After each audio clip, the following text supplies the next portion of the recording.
देवकी वसुदेव जी के मन में बार बार आता है, ये तो साक्षात नारायण है। हम जिसको इतना सा छोड़ के आए थे, अरे इनका चतुर्भुज रूप भी हमने देखा था, और अभी अभी चमत्कार भी आंखों के सामने देख ही लिया कि इतने बड़े बड़े असुर और कैसे चुटकियों में समाप्त कर दिए। ये तो साक्षात जगदीश्वर है। देवकी वसुदेवस्य विज्ञाय जगदीश्वर। जगदीश्वर जान करके भगवान की तरफ हाथ जोड़ने लगे। देवकी वसुदेव, भगवान को लगा ये तो सब गड़बड़ हो रहा है। माता पिता पुत्र को हाथ जोड़े, ये तो सारा रस भंग हो जाएगा। भगवान ने तुरंत माया फैलाई और मधुर मधुर वाणी के द्वारा माता पिता की इतनी महिमा गाई, इतनी प्रशंसा करी कि दोनों दंपतियों का वात्सल्य उमड़ पड़ा। भगवान कहते हैं, मां, जो बालक सामर्थ्यवान होकर के भी माता पिता की सेवा नहीं करता, वो श्वास लेता हुआ मुर्दे के समान होता है। मैं इतने वर्षों तक आपसे दूर रहा, अब तो मुझे अपनी सेवा का अवसर दीजिए। मातरम पितरम वृद्धम भार्याम साध्वीं सुतम शिशुम गुरु विप्रम प्रपन्नम च कल्पो बिभ्रस्वसंमृतः।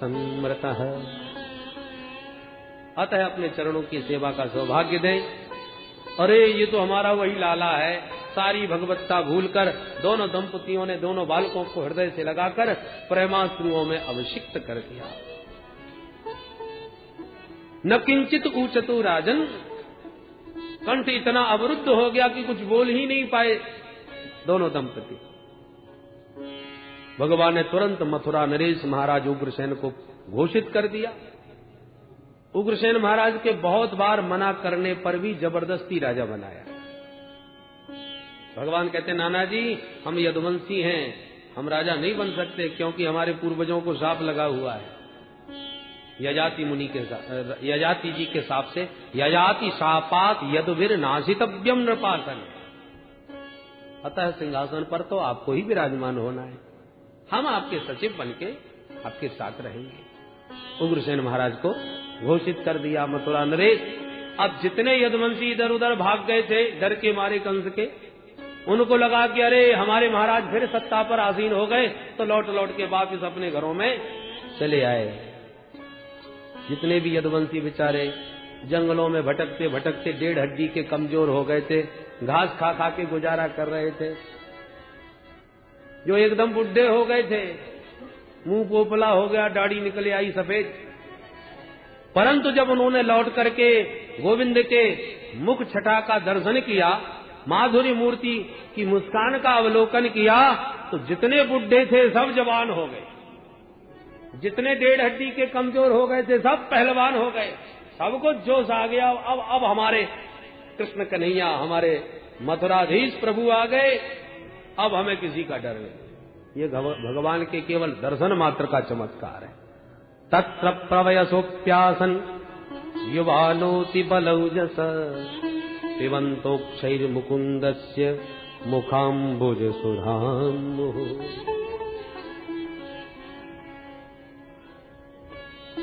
अब भगवान एकांत में नंद बाबा के पास आए और विविध प्रकार से वस्त्रालंकारों से समलंकृत करके बोले, बाबा अब आज्ञा मिल जाए तो कुछ दिन मथुरा में रह करके अपने जन्म देने वाले माता पिता की भी कुछ सेवा कर लूं और कुछ यदुवंशियों की सेवा करूं, क्योंकि कंस के मर जाने से अब कंस का जो ससुर है जरासंध, वो बदला लेने अवश्य आएगा,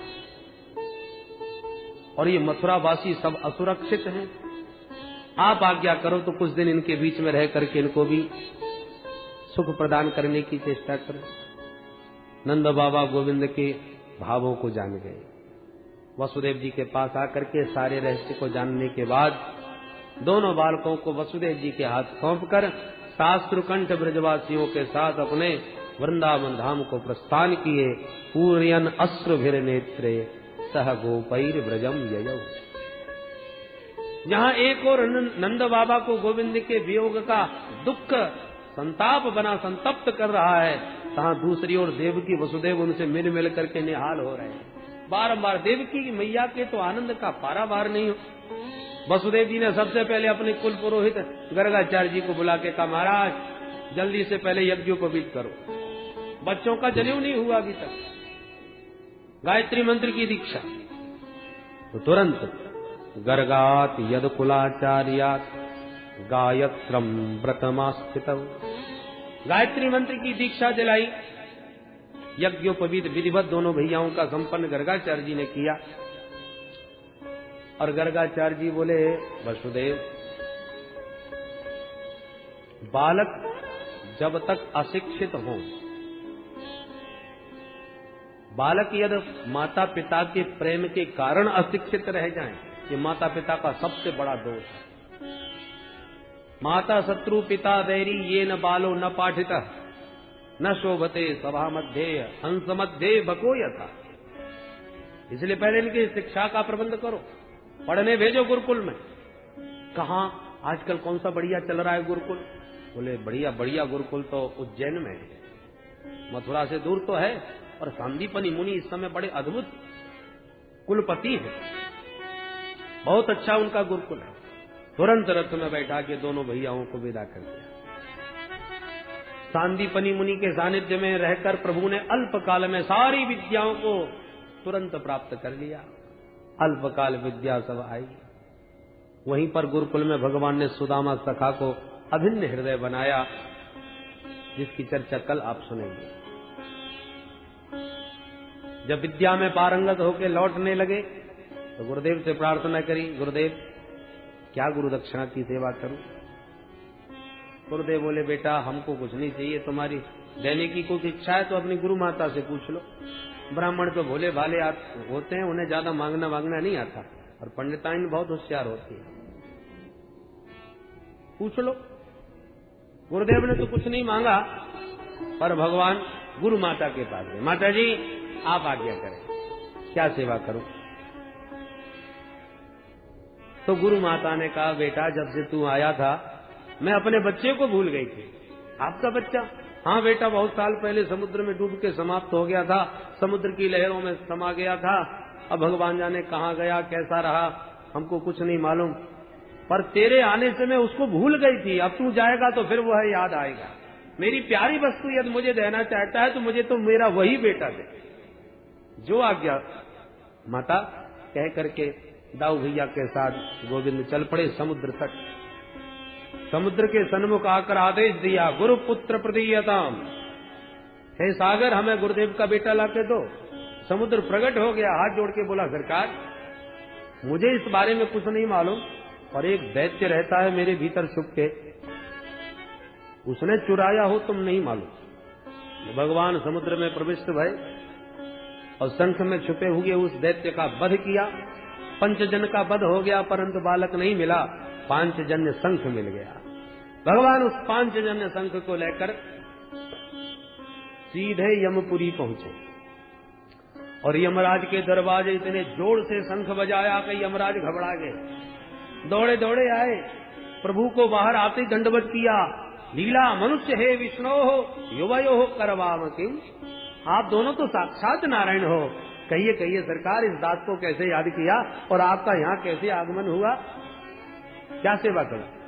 भगवान बोले, गुरु पुत्र मिहानीतम निज कर्म निबंधनम आनयस्व महाराजन मच्छासन पुरस्कृत। अरे राजन, हमारे गुरुदेव का बेटा यहाँ हो तो पता लगाओ और हमारे सामने वापस लाओ। यमराज बोले, सरकार यहाँ जो भी आता है कर्मों में बंध करके आता है, यदि उसने ऐसा कुछ कर्म किया होगा तो कर्म बंधन में बंध के आया होगा, तो उसके कर्मों का क्या करूं? भगवान बोले, जब हमारी आज्ञा है तो सारे कर्म बंधन खोल दो। गुरुपुत्र मिहानीतम निज कर्म निबंधनम आनयस्व, हमारी आज्ञा है तुरंत लाओ। जब राष्ट्रपति का आदेश हो जाए तो फांसी से भी मुक्ति मिल जाए।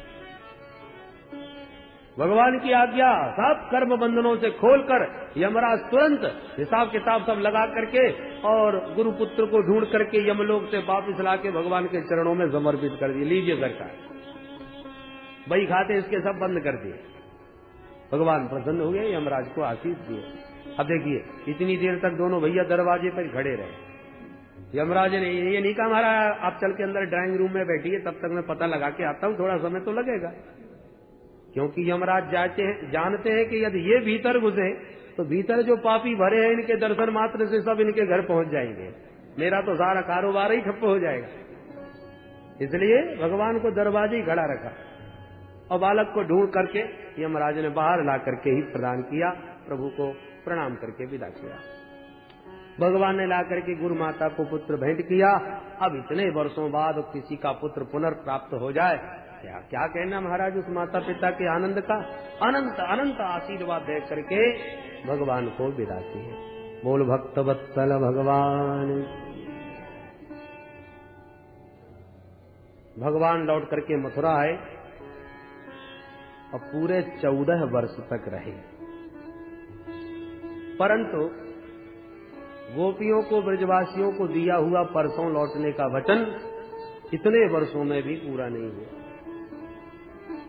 भगवान आखिर क्यों नहीं गए, ये बड़ा ही सबके मन में प्रश्न उठता है। झूठ क्यों बोले, यदि नहीं आना था उनको आसान्वित क्यों किया, और वचन दिया था तो निभाया क्यों नहीं। किसी कारणवश यदि नहीं भी जा सके, सर्वदा के लिए वृंदावन जाना असंभव था तो एक दिन के लिए चले जाते। अरे एक दिन के लिए भी जाना संभव नहीं था तो एक दिन के लिए उन्हीं को बुलवा लेते, वरना गए न बुलवाए। यदि वृंदावन में रहना संभव नहीं था तो ब्रजवासियों को मथुरा में बुला लेते, मथुरा में निवास दे सकते थे, एक मोहल्ला ब्रजवासियों का बसा लेते, पर एकदम संबंध छोड़ दिया। ऐसा क्यों? बोलो जय श्री कृष्ण। देखिए प्रत्येक परिस्थिति की पूर्ण समीक्षा आज के परिवेश में करना तो बहुत कठिन होता है, पर फिर भी संतों ने इस पर विचार करके जो समाधान दिए वो आप श्रवण करें। पहला कारण तो यह है कि कंस को मारते ही जो कंस का ससुर जरासंध है वो कट्टर दुश्मन बन चुका है, और उस समय जरासंध जैसा शक्तिशाली राजा कोई दूसरा नहीं था।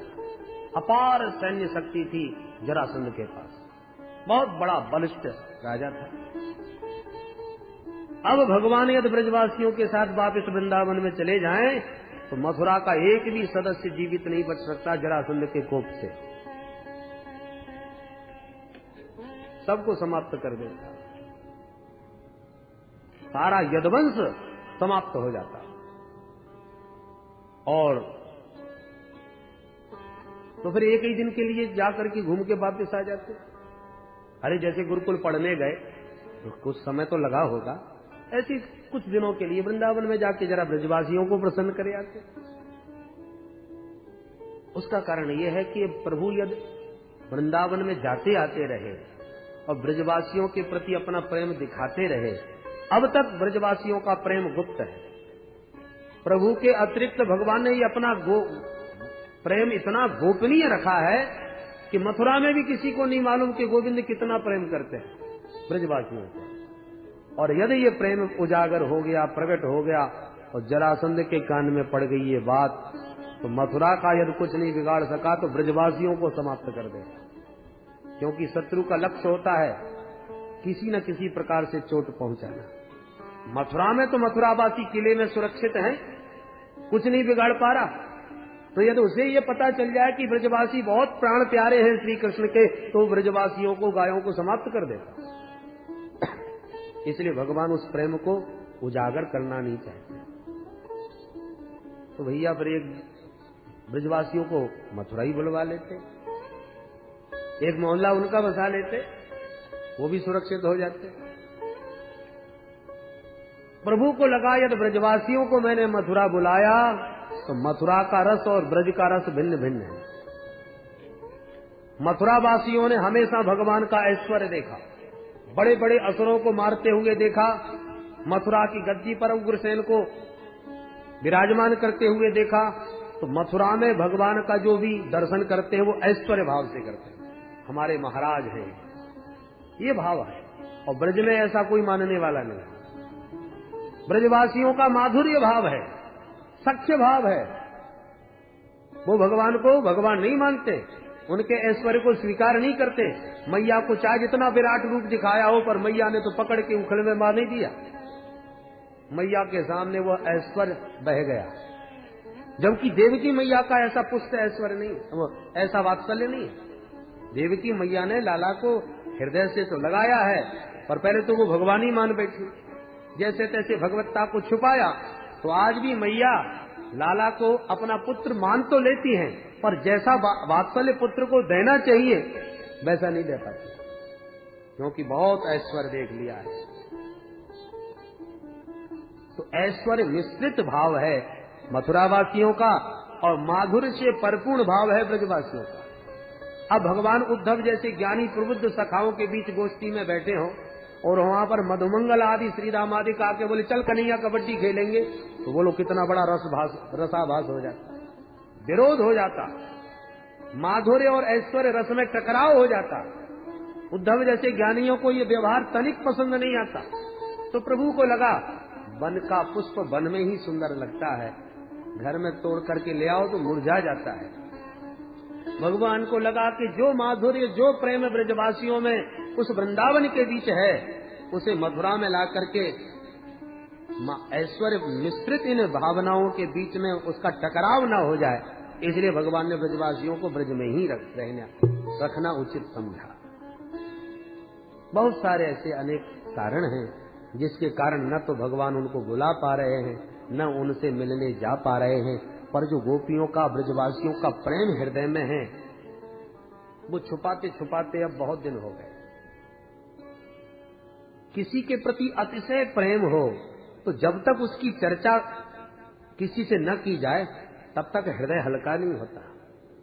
तो भगवान को लगा कि मैं जिस प्रेम को गुप्त अपने हृदय में छुपाए घूम रहा हूं इतने दिनों से कम कोई एक साथी तो मथुरा में ऐसा बन जाए जिसको हृदय की बात कह सकूं। इसलिए आज भगवान ने ऐसा उपयुक्त साथी उद्धव जी को चुना। प्रबुद्ध है, विद्वान है, बृहस्पति का शिष्य है और मेरा भाई भी है चचेरा। इसलिए उद्धव जी को अपने प्रेम का साथी बनाना चाहा, परंतु उद्धव प्रेम जानते ही नहीं। वो तो तत्त्वमसि प्रज्ञानम ब्रह्म अहम आत्मा ब्रह्म सोहम, इन महावाक्यों की समीक्षा करते करते वेदांत में इतने पारंगत हो चुके हैं कि वो प्रेम तत्व समझते ही नहीं, जानते ही नहीं। तो प्रभु को लगा विद्वान तो बहुत है, प्रबुद्ध है, एक बार इसको ब्रज भेज करके सरस भक्त और बना दूं, प्रेमी और बना दूं, तो मन की बात फिर इससे कह सकूंगा। मेरा एक पक्का सच्चा सखा, मेरे प्रेम की चर्चा सुनने कहने वाला कोई मेरा हो जाएगा। इसलिए आज उद्धव को भगवान ने उन प्रेमियों के पास भेज ही दिया। गच्छोद्धव ब्रजम सौम्य पित्रोर्नौ प्रीतिमावह, गोपीनां मद्वियोगाधि मत्संदेशै विमोचय। भगवान कहते हैं प्रिय उद्धव, मैं कभी कभी अपने ब्रजवासियों के प्रेम में इतना पागल हो जाता हूं कि मुझे कुछ भी सुध बुध नहीं रहती, कभी कभी तो भोजन भी अच्छा नहीं लगता। इसलिए मित्र, एक बार तुम मेरे वृंदावन चले जाओ, मेरे ब्रजवासियों से मिलो और कुछ ऐसा तत्व ज्ञान उन्हें प्रदान करो कि वो मुझे भुलाकर प्रेम पूर्वक वृंदावन में रहें, क्योंकि मैं जानता हूं वो मुझे भूले नहीं होंगे। मेरे विरह में गोपियां कैसे रह पा रही होंगी, मैं तो सोच सोच के परेशान हूं। धारयन्त्यतिकृच्छ्रेण प्रायः प्राणान् कथंचन, प्रत्यागमन संदेशे वल्लभ्यो मे मदात्मिका। प्रिय उद्धव, मुझे तो शंका हो रही है कि न जाने मेरे विरह में वो अपने प्राणों की रक्षा कर भी पाई होंगी कि नहीं। यदि जीवित भी होंगी तो केवल एक ही आशा से। किस आशा से? प्रत्यागमन संदेश। मैं उन्हें जो वचन दे के आया था कि परसों आऊंगा, संभवतः यही वचन उनकी रक्षा कर रहा होगा। मेरे लौटकर आने की आशा में ही अपने प्राणों को रोके बैठी होंगी और मैं जा नहीं पा रहा। इसलिए मित्र, तुम जाओ और मदात्मिका, मुझे ही जो अपनी आत्मा मुझे ही अपना जीवन धन सर्वस्व जो माने बैठी हैं, उन ब्रजभामाओं के पास जाकर के मेरा संदेश सुनाओ और अपना उपदेश सुना करके उन्हें स्वरूपस्थ कर दो। मेरे वियोग के शोक से उनका उद्धार करो। जो आज्ञा प्रभु, अवश्य जाऊंगा, आपकी आज्ञा का पालन होगा। पर मन ही मन उद्धव ये भी विचार कर रहे हैं कि मुझे भेज रहे हैं और उन्हें समझाने भेज रहे हैं जिन्होंने कभी विद्यालय का मुंह भी नहीं देखा होगा। वो निरक्षर, अशिक्षित, गोपी ग्वाल गाय बछड़ा चराने वाले मेरे उस विशुद्ध वेदांत की टेढ़ी भाषा को कौन समझेगा? वहां पर जहत अजहत लक्षणा व्यंजनादि के द्वारा तत्वमस्यादि वाक्यों का जब मैं समीक्षा करूंगा, व्याख्यान करूंगा, तो वेदांत से परिष्कृत मेरी उस उच्च कोटि की भाषा को समझेगा कौन वहां पर? परंतु भगवत आज्ञा है, मेरे प्रभु की आज्ञा है, पालन तो करना ही चाहिए। जो आज्ञा प्रभु चलता हूँ, भगवान ने तुरंत अपना पीताम्बर उड़ा दिया, मोर मुकुट पहना दिया। सामले सलोने उद्धव पीताम्बर और मोर मुकुट से तो बिल्कुल कृष्ण कन्हैया जैसे लगे। और भगवान ने अपना रूप, अपने आभूषण प्रदान करके उद्धव जी को भेजा। चल पड़े श्री उद्धव। चलते चलते जब उनका रथ वृंदारण्य में प्रविष्ट हुआ, वृंदावन में, शाम का वक्त था, लाखों गायों के दौड़ने से, भागने से इतनी भयंकर धूल उड़ रही थी कि पूरा आकाश छाया हुआ था धूल से। और उद्धव जी का रथ उस धूल में ढके होने के कारण कोई नहीं देख पाया। किसी को पता ही नहीं चला कि उद्धव कब आ गए। गोदोहन शब्द दसों दिशाओं को गुंजित कर रहा है। शाम का वक्त है। रथ को दरवाजे पर छोड़ नंद भवन में ज्यों ही प्रवेश किया श्री उद्धव जी ने, सामला रूप, मोर पंख और पीताम्बर जो देखा, पागल हो गई नंद बाबा। तो दौड़ पड़े और भुजा पास में श्री उद्धव जी को कसकर हृदय से लगा दिया। नंद प्रीत परिस्वज्य वासुदेव धियार्चयत्, वासुदेव धियार्चयत्। नंद बाबा को लगा कि मेरा कृष्ण कन्हैया आ गया, इसलिए वात्सल्य उमड़ पड़ा। प्रेमाश्रुओं से उद्धव का अभिषेक कर दिया। जब अलग हटके ध्यान से देखा तब होश आया, अरे ये तो कृष्ण जैसा है, कृष्ण तो नहीं। तब उद्धव जी ने प्रणाम करके कहा, बाबा मैं तुम्हारे लाडले कृष्ण का मित्र उद्धव हूँ, मेरे प्रणाम को स्वीकार करें, बस इतना ही पर्याप्त है। अरे अपना बेटा परदेश हो, कदाचित न आ सके तो उसका कोई मित्र भी आ जाए तो वो भी उतना ही प्यारा लगता है। आज उद्धव जी के बारे में जब सुना कि ये हमारे कृष्ण का सखा है, बस नंद बाबा का वात्सल्य बहुत उमड़ा। भोजितम परमान्नेन संविष्टम कशिपौ सुखम, सुंदर सुंदर भोजन करवाया, एकांत कक्ष में ले जाके विश्राम दिया। गतश्रमम पर्यप्रक्षत, जब विश्राम करके थकान उतर गई तब दोनों दंपति श्री नंद और जसोदा उद्धव जी के पास आकर के बैठ गए। अब विविध प्रकार कुशलता के प्रश्न किए। कच्चिदंग महाभाग सखा न सूरनंदन। अब देखिए, अपने लाडले कृष्ण का वर्षों बाद कोई सखा आया है, पूछना बहुत कुछ चाहते हैं और बहुत शीघ्र पूछना चाहते हैं, पर एक शिष्टाचार है। घर में कोई अतिथि आवे, अचानक आवे, तो देखते ही उसे प्रश्नों की झड़ी मत लगाओ, पहले उसके भोजन पानी का प्रबंध करो, उसे विश्राम दो।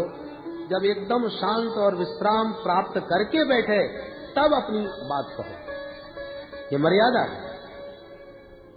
एक एक पल जानने को उत्सुक है नंद बाबा कन्हैया के बारे में, परंतु पूर्ण व्यवहार निभाए।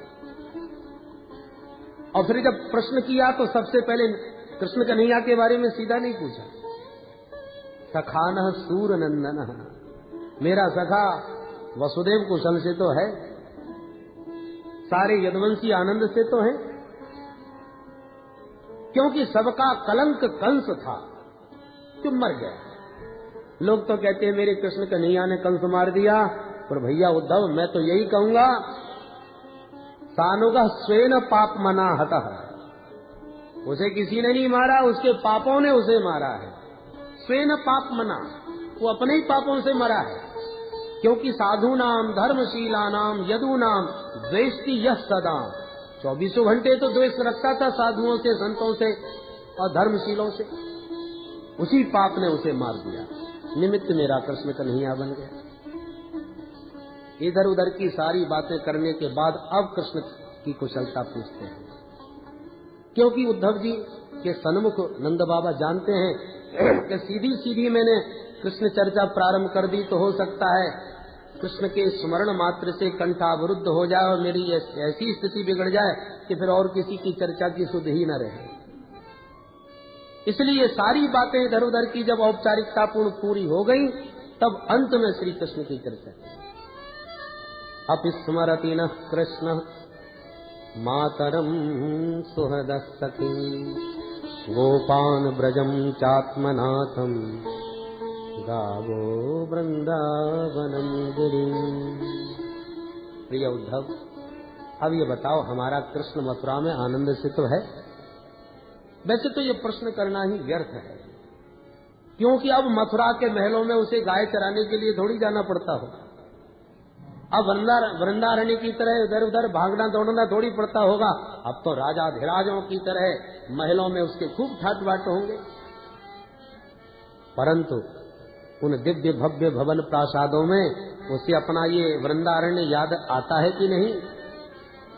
अपनी माता जसोदा का उसे कभी स्मरण आया? कभी उसे गोवर्धन गिरिराज की सुध आई? कभी यमुना का पुलिन उसे अपने ओर आकृष्ट किया? अरे जब वो वृंदावन आएगा हमें तो तभी उसके दर्शन हो पाएंगे। तरी द्रक्षामि तद वक्त्रम सुनसम सुस्म के क्षणम, उसकी मंद मंद मुस्कान देखने के लिए ये नेत्र अत्यंत आतुर हो उठे हैं। एक बार तो हम सारे ब्रजवासी भयंकर दावाग्नि की ज्वालाओं में घिर गए थे, पर जैसी हमने ज्वालाओं की पीड़ा से त्राह त्राह कह के गोविंद को पुकारा, तो उद्धव मेरे कृष्ण कन्हैया ने सारी अग्नि का पान करके हम ब्रजवासियों की रक्षा करी। पर आश्चर्य होता है कि उन ज्वालाओं को तो शांत करके हमारे ब्रजवासियों को उसने बचा लिया, परंतु आज तो उसकी ही विरह ज्वाला में सारा सब ब्रजवासियों का परिकर तो संतप्त हो रहा है, जल रहा है। क्या इस विरहाग्नि की ज्वाला शीतल करने नहीं आएगा? और कहते कहते इत्युत्कंठो भवत्तूष्णी, नंद बाबा का कंठ इतना रुंध गया कि वाणी मौन हो गई और जसोदा मैया तो कुछ बोल ही नहीं पा रही। यशोदा वर्णमानानि पुत्रस्य चरितानि च प्रणत्यश्रूष्य वास्त्राक्षे स्नेहस्नुत पयोधरा। लाला की चर्चा सुनने मात्र से जसोदा मैया का वात्सल्य उमड़ पड़ता है। आंखों से प्रेमाश्रु और स्तनों से दुग्ध धारा बहने लग जाती है। दोनों की इस दिव्य वात्सल्यमयी स्थिति को देखकर उद्धव जैसे ज्ञानी का ज्ञान बहने लगा। उद्धव जी समझ नहीं पा रहे कि मैं उपदेश कहां से प्रारंभ करूं और क्या कहूं, क्योंकि मैं जानता हूं जितने भी शास्त्र हैं, जितने भी प्रवचन हैं, उन सब का उद्देश्य एक ही है कि गोविंद में मन लगे। भगवान का सुमिरन करो, भगवान का चिंतन करो, परंतु ये दोनों तो दंपति भगवान के प्रेम में ही डूबे हुए हैं। तो अब मैं इनको कौन सा उपदेश दूं? यदि मैं ये कहूं कि नहीं नहीं अपने कृष्ण को भूल जाओ, ये तो बड़ा विपरीत उपदेश होगा। सारी दुनिया परमात्मा में मन लगाने का उपदेश देती है, तो इनका मन इतना रचा पचा है गोविंद में कि अब मैं उस मन को हटा भी नहीं सकता और हटाना उचित भी नहीं। तो अब कौन सा उपदेश दिया जाए? उद्धव जी को प्रशंसा करने के अतिरिक्त कोई उपदेश समझ में नहीं आया। प्रशंसाओं की झड़ी लगा दी। युवाम श्लाघ्यतमं नूनम देहिनामिह मानद नारायणेऽखिल गुरौ यत्कृता मतिरीदृशी। धन्य है आप दोनों, आपका मानव जीवन सार्थक हो गया, देह धारण करना सार्थक हो गया। जो अखिल जगत नियामक श्रीमन नारायण प्रभु में तुम्हारी इतनी अद्भुत रति है, ऐसी रति मति गति सब गोविंद के ऊपर ही न्यौछावर है। यत् कृता मति दृश्य। पता है श्री कृष्ण कौन है? बाबा, एक बार जो श्री कृष्ण का ध्यान कर ले और कहीं अंतकाल में उसका नामस्मरण कर ले तो संसार में दोबारा फिर उसे आने की आवश्यकता नहीं।